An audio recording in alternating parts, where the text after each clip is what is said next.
You just touched on it a bit about it for a sec. You were talking about self stretching and then stretching others, and multiple people stretching people. Can you give us a little bit, dive us a little bit deeper into that world? Because most people, when they think about stretching, they think of passive stretching or they think of yoga for flexibility. Can you share a little bit more about the difference between your form and how it differs from even traditional strength training? Because there's a strength component involved in your stretching technique. So, Yes, absolutely. I'd love to talk about that. And that's a great question. I think when most people think of stretching, they're thinking of the two things you mentioned, which are solo, doing it by yourself, and also passive.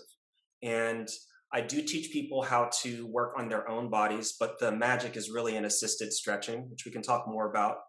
And then in terms of the approach, it's a very different approach compared to most traditional stretching modalities. Most traditional stretching are focused on the end range, which is when the muscle's in a very elongated position.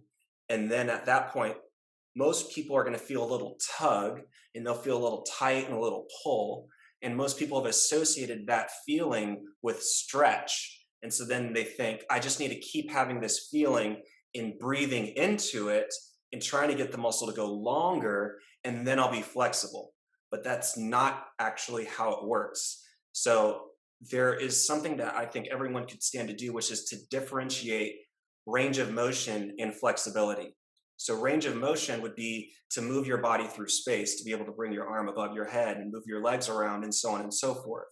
Now, flexibility would be the ability to move your arms and body through space and legs through space, but to be able to functionally do that in every way possible.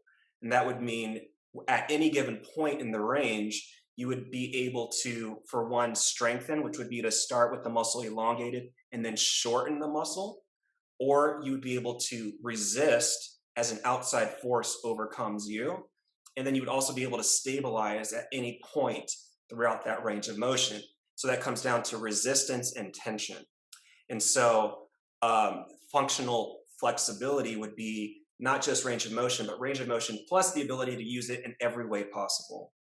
And to get there, the technique is quite different than what most people are used to, in that instead of just relaxing, I teach people to utilize their tension and utilize their resistance. So in other words, when you go to the end of the range and you feel that tugging, pulling sensation, most people are trying to override that sensation with their mind, trying to get that to relax. Instead, I'm telling people to actually get it to engage more, which seems very counterintuitive. And so a way to understand this is that most people are really doing a lot of addition, which means they're adding to the body. They're adding strength. They're climbing the hill. They're lifting the weight. They're increasing their endurance. They're adding their ability to do more. That's all fine and good. But what's missing in everyone's training is subtract, to remove. And that happens during the negative phase of movement when the muscle's elongating. And what that means in terms of removal is to remove dense tissue from the body. People are thinking of adding strength, fine, but there's dense tissue in the body that needs to be removed in order to truly add the strength. And that tissue is fascial tissue, and that's a collagen type tissue that's in the body. It's like the white stuff on the chicken or the steak that binds the muscle together. It's the white stuff on the cadaver. And if you look at it in a live human being and see it from high magnification, it looks like a spider web-like material, strands that go in every direction, transport fluid, and they're not just on the surface of the muscle, but they go from the surface of the muscle through the fat into the skin, which can create cellulite and stuff, and then through the muscle all the way down towards the bones and into the bones. And so this is the tissue that everything in your body is suspended in, because one of its main properties is that it has resistance. And so the muscles are very contractile. The fascia is very resistive. So you have these are a couple different forces inside the body that are the base of your biomechanics and functionality. And most people are doing way too much with the muscular component and zero on the fascial and scar tissue component. And so the question is, okay, well, how do you change that tissue? So let's start by understanding what it is we already know. So if you wanted to strengthen, say I wanted to strengthen my bicep here, I would start with my bicep elongated. I'd put a weight in my hand. that causes this muscle to contract. And then as it contracts, I can use my hand on top here to slow down my bottom hand. And so then my bicep shortens as it contracts. That's a basic bicep curl, right? Everyone knows that. Now, when most people stretch, they're just elongating the muscle and trying to go further. But instead, a better approach is to start with the muscle shortened, continue to resist. So in this case, my hand keeps going towards my shoulder. And then now this hand is going to overpower my bottom hand. And so my bicep is contracting just like it was before, but now it's elongating. And so it's getting stretched.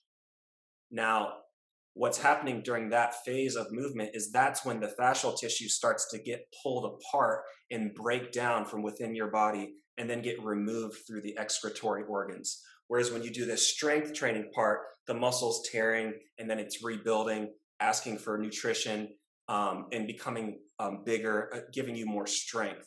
So this would build strength when you overcome an outside force. Everyone's doing a lot of that. Everyone's missing this phase, which is when you elongate the muscle under a load.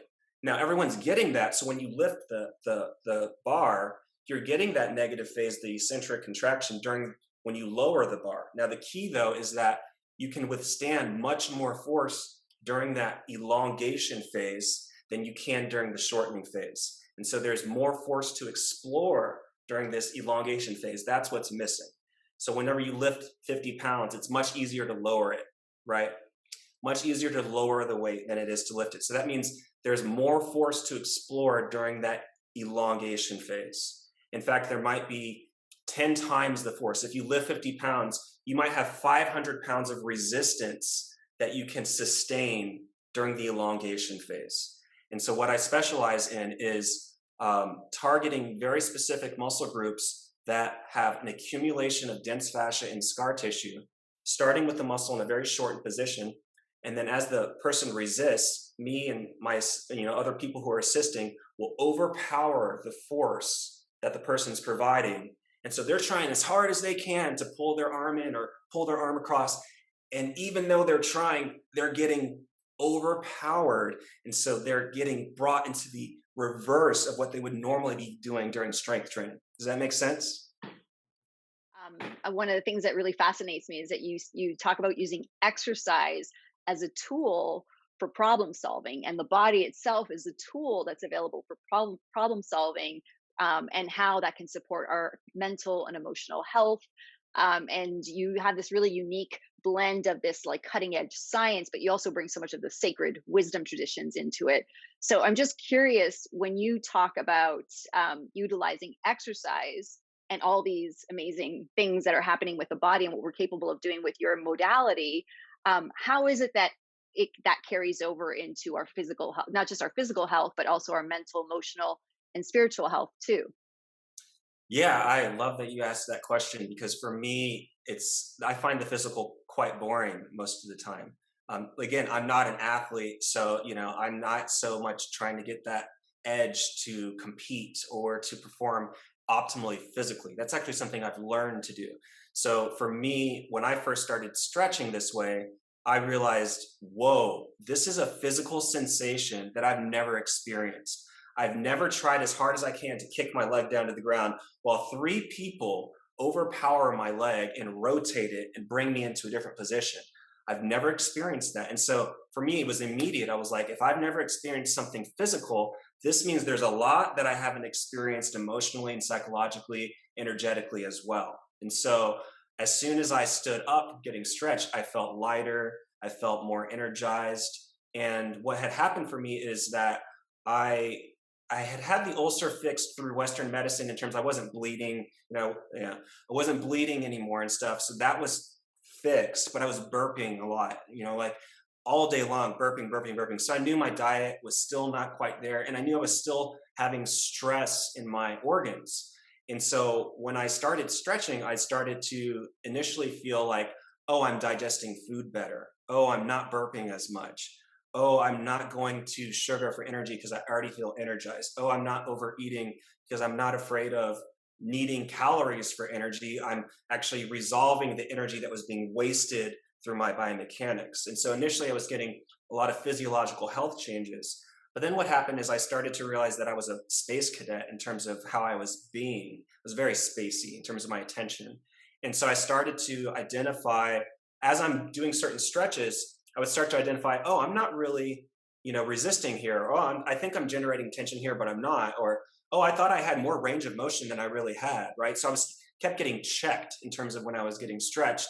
And then the same thing was happening for me mentally. I'm like, oh, I have no idea what that person just said. I'm like thinking about something completely different. So I started to catch when I was becoming more spacey in terms of my thinking. And so I started to realize as certain muscle groups were improving in me, my behavior and my ability to be with people emotionally or to be more clear thinking in terms of my own functionality started to improve as well. And so then it became a process for me to become a better person, quite frankly, more functional person, as opposed to just having a better body.